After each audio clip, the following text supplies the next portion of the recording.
Conhecendo São José, podcast com o padre Vandemir Josué Meister, assessor nacional do Terço dos Homens Mãe Rainha.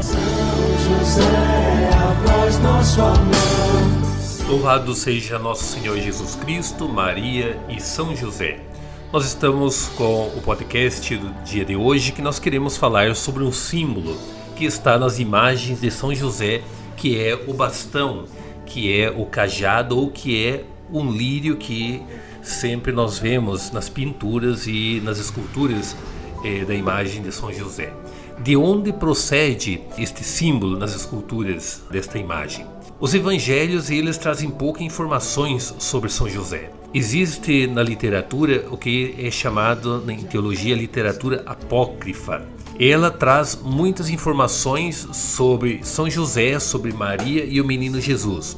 A literatura chamada apócrifa, ela vem da palavra origem grega, que tem o sentido de duvidoso, falso, oculto, sem grande conteúdo, prováveis e reais. É uma literatura bastante florida, apresentando episódios da vida de Jesus e da vida de José, da vida de Maria, que encontrará uma vasta acolhida na piedade popular e na arte, mas não são reais e bastante figurativa esta literatura. E nessa literatura nós encontramos o contexto do lírio ou do bastão na mão de São José. Mas como essa literatura ela foi considerada exagerada, ela não contribuiu muito para o conhecimento de São José, nesse sentido, como sendo uma literatura muito fantasiosa. E nessa literatura encontramos a origem que diz que São José, com o bastão florido na mão, existe por causa de um fato que é narrado no chamado Proto-Evangelho de Tiago, que é uma literatura apócrifa, também conhecido como a História do Nascimento de Maria. O texto ele é datado do final do século II e é atribuído a São Tiago. Cientificamente não tem comprovação. Segundo esse texto, diz assim que Maria ela fora criada no templo e era alimentada pelos anjos. Com os 12 anos, 12 anos naquele tempo já era considerado a idade adulta, né?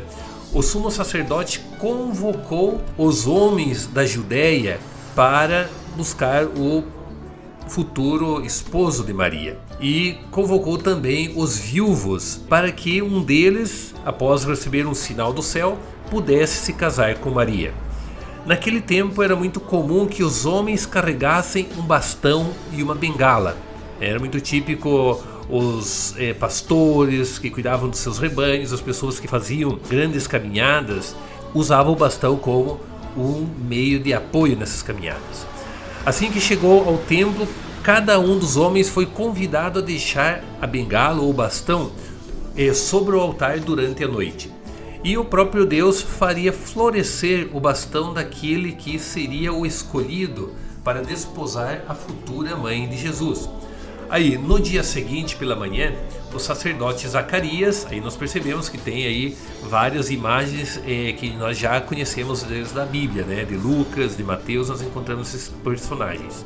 Então, o sacerdote Zacarias, após fazer suas orações, tomou os bastões e foi entregando um a um aos pretendentes que se apresentaram para casar com Maria.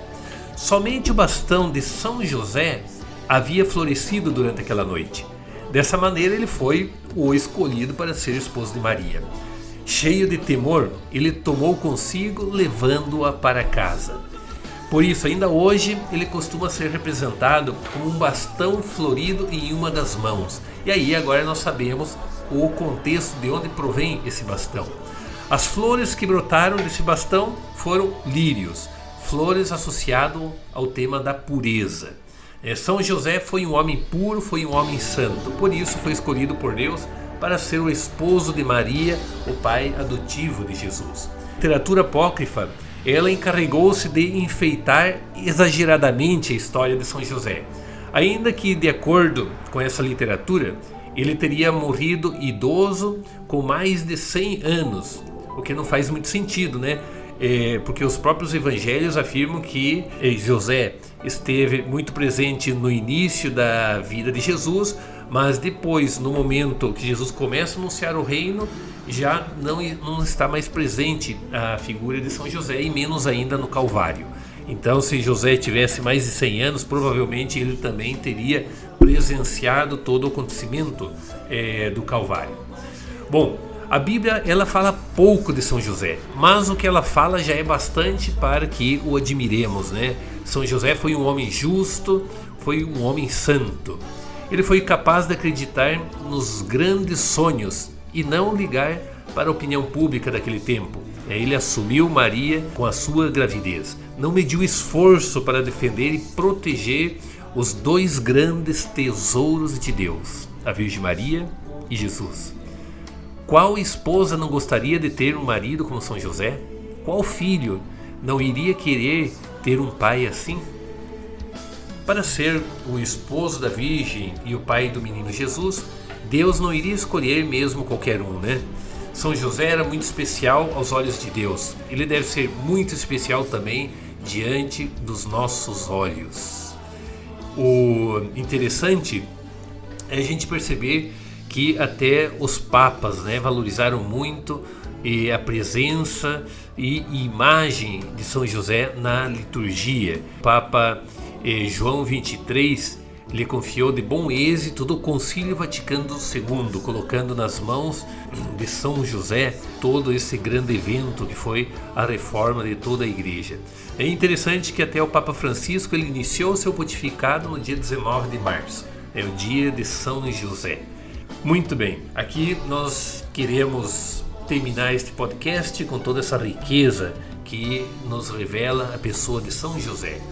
Louvado seja nosso Senhor Jesus Cristo, Maria e São José.